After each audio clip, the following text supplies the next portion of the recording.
बाप्पासाठी सुंदर कळी पडलेले उकडीचे मोदक करणं आता सहज शक्य झाले बरं का.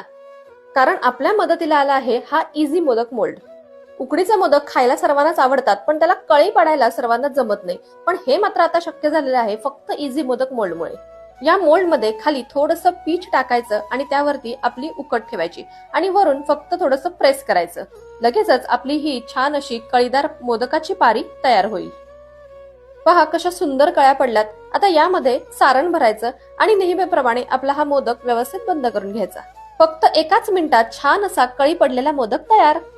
हा मोल्ड वापरायला इतका सोपा आहे की लहान मुलांना देखील झटपट यामुळे मोदक बनवता येतो. पहा आम्ही दोघींनी मिळून झटपट असे कळीदार उकडीचे मोदक बनवले. अगदी सुंदर, आकर्षक आणि मऊ लुसलुशीत सुद्धा. इझी मोदकच्या मदतीने मला असे कळीदार मोदक करणं शक्य झालं. तुम्हालाही नक्कीच होईल. कमेंट करा लिंक.